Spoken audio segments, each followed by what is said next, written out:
In today's tutorial, I'm going to show you guys how to hopefully resolve if your computer is stuck in a boot loop. So basically, if your computer just continuously ends up launching the automatic repair utility that's built into Windows, and you're stuck in that, this tutorial should hopefully be able to resolve your issue. So for this tutorial demonstration, I'm going to be using a bootable Windows 10 media source. So I have already used the Windows 10 media creation utility, downloaded the Windows 10 ISO from there, and then put it onto a DVD in which I'm about to boot my computer off of. So this will also work for USB flash drives as well, so long as the size of the drive is large enough. So I believe it has to be about 4 to 5 gigabytes at the least. So preferably if you have an 8 gigabyte free flash drive, this tutorial probably would work best. If you don't have a DVD, keep in mind you're probably going to have to clear everything off of that USB flash drive because it will clear anything that's currently stored on there if you choose to go that method. And you might be able to actually load some of the automatic repair utility options if you're able to boot to the troubleshooting screen we're about to go to. But if you're unable to get into any of the troubleshooting options you see in this video without going out and getting the tool, I will have links in the description of the video for both the tool and how to create the utility, so how to go through the download and installation process of burning it to a DVD. So I have both of those in the description of the video. You're more than welcome to check that out. So I just want to cover all of our bases with that. So here I'm at the boot menu. You will have to look up your specific computer on the internet. So typically to access the BIOS settings in order to change the boot order or to enter the boot menu, it will be one of the keys along the top of your keyboard, so either one of the function keys or the escape key. In my case it's the escape key, but it could also be the F2, the F6, F8.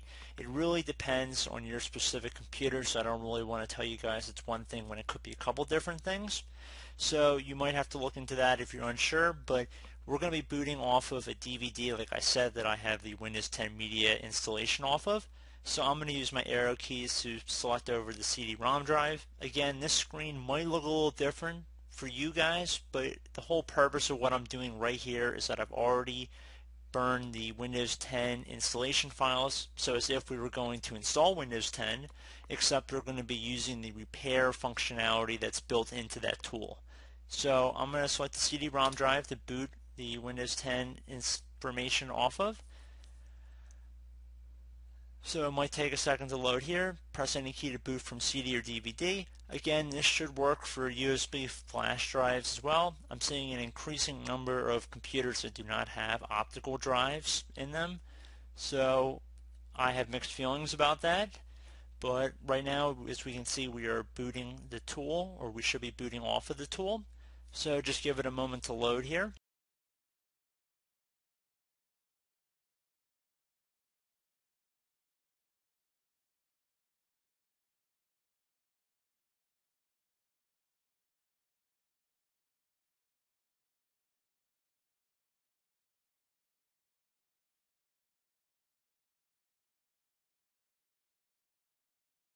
Okay, so you should get a Windows setup screen here. It doesn't really matter what's up here. You can keep it as whatever your language is. Probably be preferred, to be honest. Just select Next, and instead of clicking on the Install Now button, you want to direct your attention over the bottom left corner where it says Repair Your Computer. You want to left click on that button instead. So here we go, guys. Choose an option. Now, like I said earlier in the video, if you're able to boot into this tool without downloading the media creation utility, going through that whole process, you're more than welcome to try it. However, if you don't have success with that, I would suggest going out on the internet and getting the tool like I'm showing in this video. So if you see the screen and you're already in the loop, just don't be surprised about that. It's the same utility, except this is not booting off of your potentially corrupt hard drive. So that's one reason why I like using this tool, because it's kind of separate from your main operating system. So underneath choose an option, I'm going to left click on the troubleshoot tile, reset your PC, or see advanced options. So you want to left click on that. Now we have several options here to choose from, and there are several different ways you could go about hopefully resolving the issue. Now I'm going to suggest them in the way that I would recommend trying them. The first thing I would personally recommend would be to go to the System Restore tile to use the System Restore point recorded on your PC to restore Windows. So if I left click on that and then I select my target operating system here. So currently I do not have any System Restore points on this computer, which is a perfect reason to go jump back and go to some of the other methods I'm going to show in this tutorial. But if you did have any restore points, they'd be listed in a table, and there should be a little description information about if there was a Windows update that it happened that caused the system restore point to be created. And I would suggest restoring back your computer. I do find that does have some success, so I would recommend trying that first. That should actually resolve quite a few of your issues. So if I close out of here, so now brings us back to the choose an option screen. Like I said, I would recommend trying that first.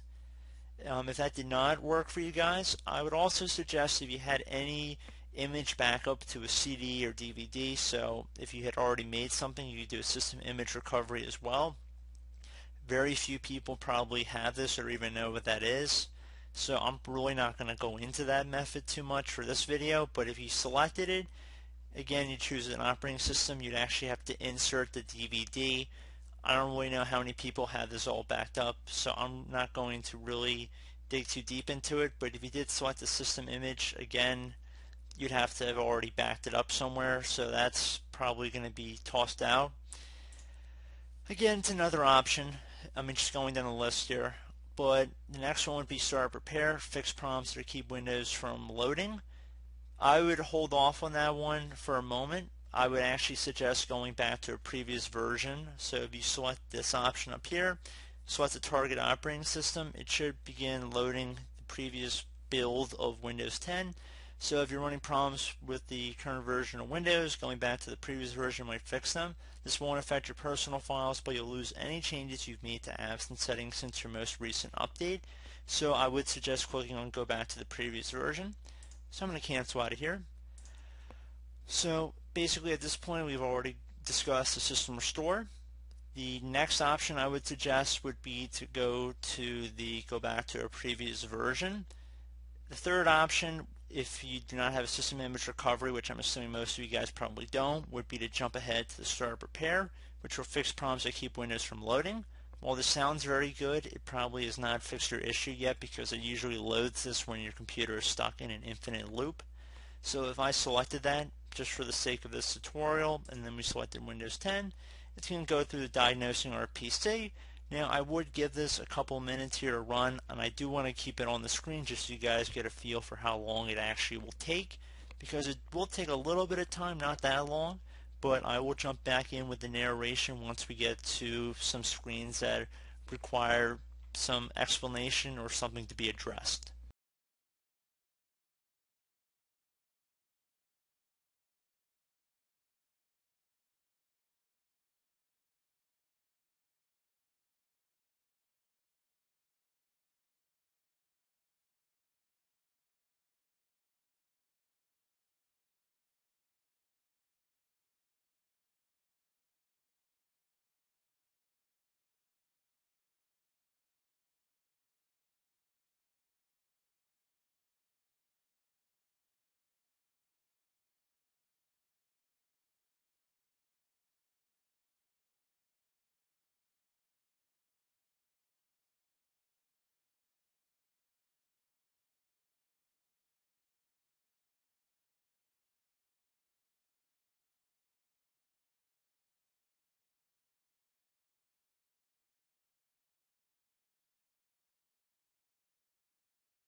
Okay guys, so we can see that we are booting into our Windows desktop now. So if that still did not resolve the issue, I'm going to jump back into the troubleshooting utility and I'll be back in a moment. Okay guys, so now that we're back on the advanced options screen, I'm going to jump over to the command prompt. So assuming nothing else worked for you and you don't have any other backups, I would suggest this before doing a complete factory reset. Now, like I've stressed in my comment section, I've stated in other videos as well, your data and your files might already be gone before even watching this video. But if you do the method I'm about to show you guys, you really have to follow along with what I'm doing. It's really important you do, and there's no guarantees at this point or even when you start watching this tutorial, to be honest with you, because I don't know what the situation was that brought you to this video, but this is definitely a little bit more in depth here, so if you're not comfortable, that's fine. But we're going to jump into it though. I do want to put this out there because this has helped quite a few people before from what I've seen. So I'm going to jump into that. So I'm going to select command prompt here. Okay, so now in our elevated command line window, you want to type in whatever drive letter Windows is installed on. Most people should be the C drive. However, in my case, my Windows installation is on my D drive. So I'm going to tap the D key on my keyboard and then do a colon, so one dot on top of another dot, and then you want to hit enter. Once you've done that, you want to type in dir, exactly it appears on my screen. You want to hit enter again. Once you've done that, you want to type in cd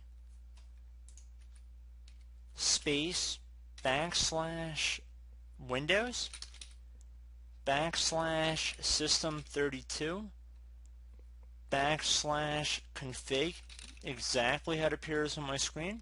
Again, cd space / Windows / System32 / config. Then you want to hit enter. Once you have done that, you want to type in MD, so uppercase MD here, space backup, exactly how it appears on my screen. So again, MD backup. You want to hit enter.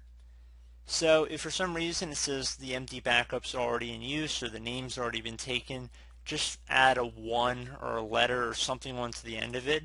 So maybe you've done this before for some reason. So I just want to put that out there. Once you've done that, now you want to type in copy, and then you want to do a space, and now you want to do the little star that is above the 8 key on your keyboard. So do that little star. Then you want to do the period sign, so right next to the Alt key on your keyboard, so right above the Alt key, you want to do a period or a dot, and then you want to do another star. So again, star, period, star. And then once you've done that, you want to type in backup after you do one more space. So you want to have space in between the last star and backup. Exactly how it appears on my screen. Then you want to hit enter. It should say that a certain number of files have been copied. Once you've done that, we're going to be continuing on in this tutorial. So you want to type in at this point cd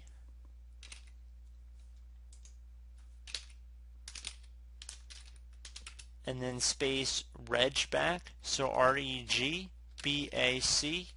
so cd space reg back.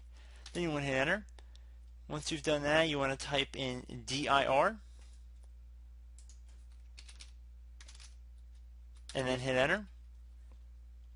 So once you guys have done that successfully, you want to type in copy like we did before. So copy space, now you want to do a star, period, star, and then you want to do another space.